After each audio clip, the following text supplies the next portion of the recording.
What is going on, Jets fans? It's your boy DT back with another training camp recap video.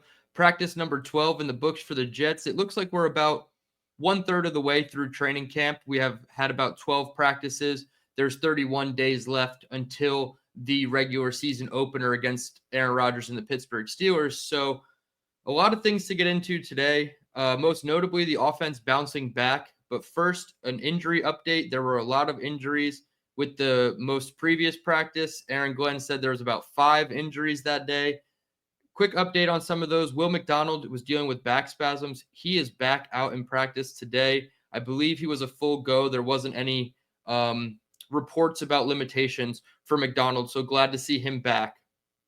Byron Cowart is still out. I believe that was an ankle injury sustained in individual drills. So Byron Cowart, he was making his name as defensive tackle 2. That's what the unofficial depth chart said for the team just a couple days ago. So Byron Cowart being out is definitely maybe not cause for concern, but it's definitely worrisome considering he was trajecting as the number 2 defensive tackle next to Quinnen Williams. Azareye'h Thomas, he had the shoulder injury from trying to break up a pass. He was still out of practice today, so hopefully he gets back because any rookie missing time is definitely not good right now in August. Tyrod Taylor still dealing with the knee injury. Don't think we got an update yet from Aaron Glenn about exactly what is going on. Starting to get a little worried about Tyrod Taylor. I'm not going to lie. When your backup is hurt in a non-contact practice and he's got a knee that's, being evaluated for multiple days, I'm very concerned because if Justin Fields is to miss any time, I don't want to see Tyrod Taylor already banged up before the season starts.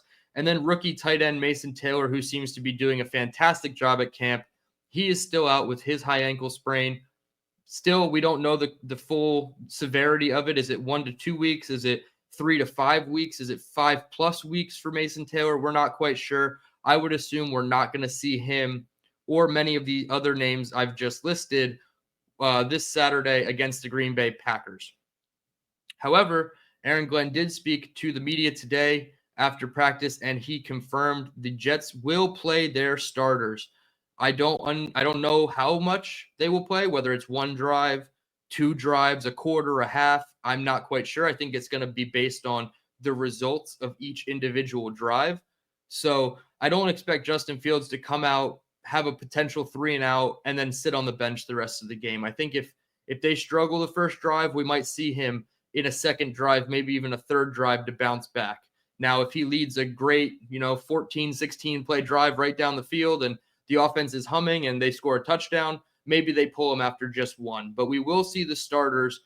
I assume that would be the starters in its entirety, right? Fields, if he's out there, you want all 5 your starter offensive line out there. You want all your key weapons out there, your backs, your receivers. So if they're healthy, I believe the first team offense entirely will be surrounding Justin Fields Saturday to open up against Green Bay. So I loved hearing that from AG. When asked why he wants the guys to play, he said, because I want to play. That's simple as that. I want to play. So I'm really happy with AG in terms of his football common sense, right? These guys got to practice in order to get better, and that's the best way to do it. Live bullets in the preseason. Your coaching staff as well, they're going to get, a live rep, however many reps it is with the starters, but they're going to be, play in and play out, calling in their personnels, calling in their plays, and really understanding the flow of a game day experience. So really happy the starters are going to be playing. A couple quick notes, and then we'll get into some standouts. Tyler Barron and Phidarian Mathis had a combined would-be sack. I don't know which quarterback it was on. I'm assuming it was Adrian Martinez. But I love hearing 2 guys on the depth chart not at the top of their spot. Obviously, Barron is a backup. I think he's even a third-string edge right now, just on the depth chart, so just on paper. And then Phidarian Mathis is like your 5th or 6th defensive tackle on the depth chart. So I love seeing these guys who are jockeying for position in a position where it's very open, right? Defensive tackle is very open outside of Quinnen Williams. So I love seeing Phidarian Mathis' name getting in there. I want to see him, flash more consistently and become more of a role player in this defense, obviously. But Tyler Barron being a rookie, my expectations were just really special teams and then mixing into defense wherever he can. if he can give you, a solid role on defense as well in his rookie year, I think that's, exceeding expectations for his first season. So I did like seeing the combined sack for those two guys. Justin Fields, we're just going to talk about it. It's not really a standout, but it is very, very noteworthy after 3 rough practices where he completed just under 35% of his passes. I think it was 15 for 43 was the percentages from Connor Hughes. Fields was much better today in teams. He had a nice 20-yard touchdown to Garrett Wilson. It looked like the timing and the decision-making, according to Robbie Sabo of Jet X Factor, seemed to be much better yesterday, or 2 days ago, excuse me. That seemed to be the I guess the issue, we'll call it, with Justin Fields was he wasn't playing free enough. He was just getting to the back of his drop, making very weird decisions, overlooking progressions, skipping over progressions potentially. So to see him playing much more freely, to me, shows that over the last 48 hours since that practice ended, they've gone back into the meeting rooms, whether it's with the GoPro camera angles or whatnot. They're looking at the film. They're understanding, hey, Justin, on this play, you really should have hit Garrett on that shallow crosser. Or, hey, you had Reynolds open in the second window on that backside dig, or whatever it is, right? And they talked to Justin and they said, hey, look, this is where the issues were. Next practice, let's go see if we can correct them. And Fields looks like he did that, right? He's playing much more freely. His decision-making was on point. If he was scrambling with a purpose. I don't want to see him just get to the back of his drop and start running because he doesn't know what to do on the play. And for the most part, it seems like he has a very good command of the offense, even if the result of each individual play doesn't look perfect. So loved what I saw from Fields. He even had a red zone scramble touchdown in team periods today. So multiple touchdowns for Justin Fields. For those who are panicked over the last 3 practices, I understand it's not a great report when we can't see it for ourselves, but everything looks like it's trending back towards a more positive manner with Justin Fields, and I'm very happy to take a sigh of relief that we don't need to do this whole quarterback controversy in the early stages of August. So thumbs up for Fields on that one. He had a good day, and the first team offense was scoring in bunches. Couple of standouts.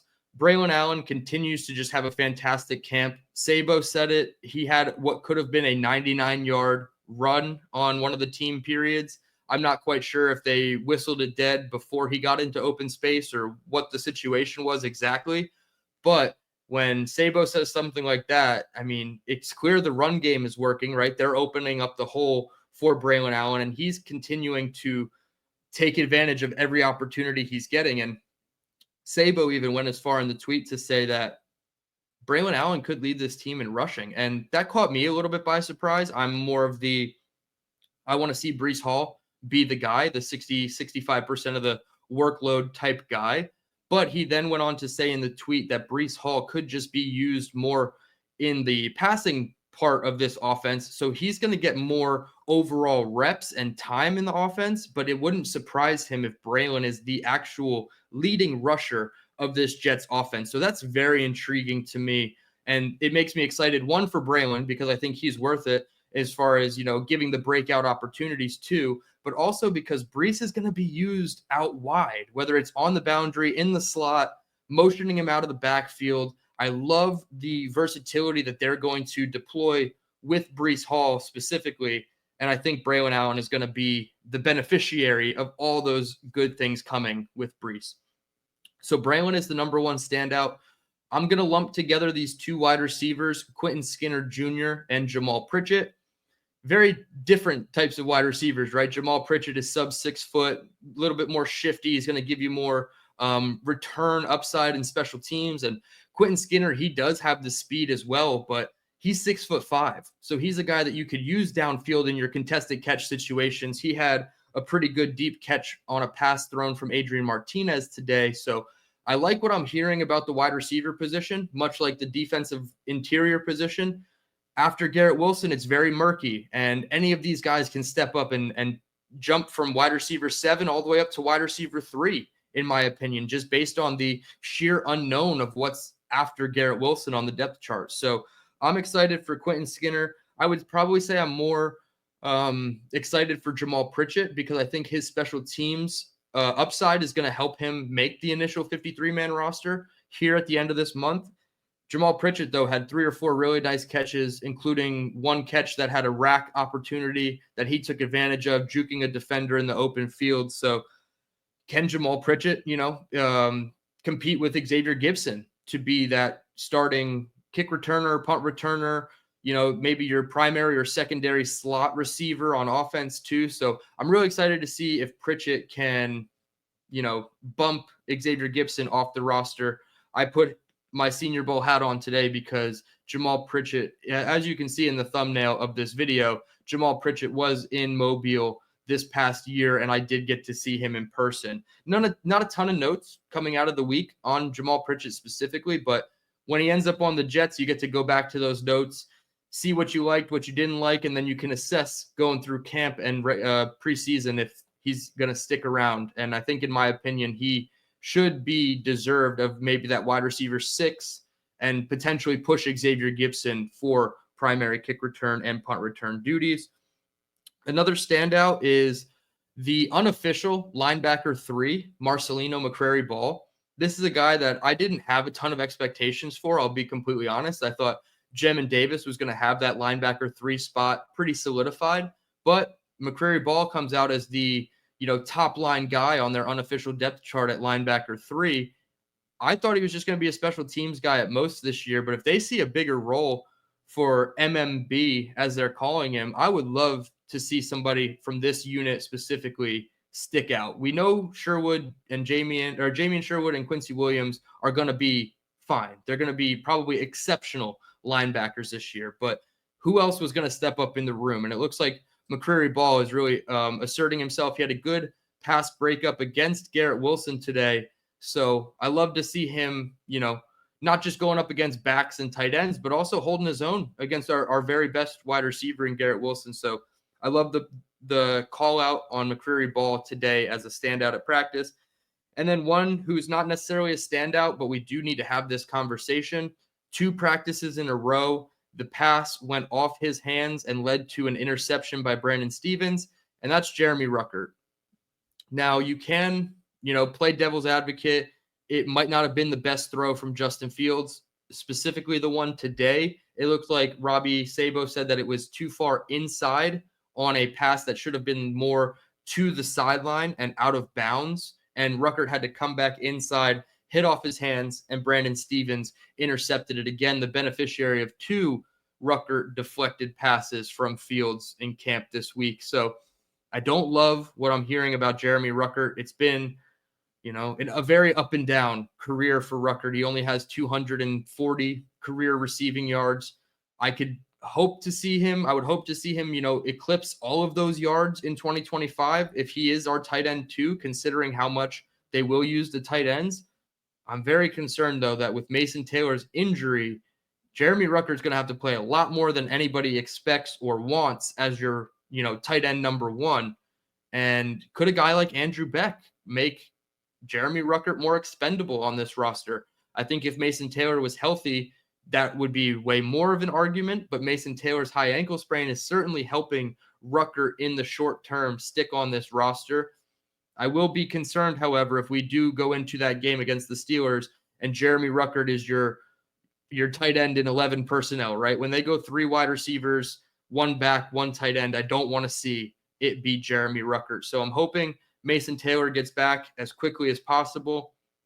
Maybe a sneaky addition needs to happen at the tight end position. I'm not sure if that's actually going to come to fruition, but Jeremy Rucker, had to mention it, a bit of a negative, but it needed to be explained either way. I mentioned it. The starters are going to play against the Green Bay Packers. Matt LaFleur, the head coach of the Packers, was kind of cryptic with the media today when speaking about the Packers and their starting situation. He said all 4 quarterbacks need to prepare as if they're going to play. Does that mean they're going to play their starters? I'm not entirely sure. So when I do my Jets-Packers preview, which should come out either Friday night or Saturday morning on the channel, we will know for sure if the starters are going to play, if we're going to see Jordan Love out there, Josh Jacobs, Jaden Reed, Tucker Kraft, and their starting offensive line as well, or do we see their backups across the board for Green Bay. So really excited to get into it. We're just 2.5 days at this point away from the Jets kicking off their season. I'm super excited. I appreciate everybody tuning in. Hit the like button on your way out. Subscribe if you are new. We are on the road to 1,000 subs, closing in on that 650 mark. So we're making good progress. We still need to average about 100 or so subscribers each week to get to that 1,000 before the season opener. But I know this community, A1 since day one, and I know you guys can get it done. So spread the good word about your boy DT and his YouTube channel and help me get to 1,000 before the Pittsburgh Steelers game on September 7th. Like I said, 31 days away, Aaron Glenn days away from the Jets regular season opener, and just 2 days and a couple hours away from our preseason opener. Appreciate everybody tuning in. I'll be back on the feed. Like I said, Jets-Packers preview coming in the next couple days. I appreciate it. Like and subscribe one more time, putting that out there. Thanks so much for listening, and let's go Jets.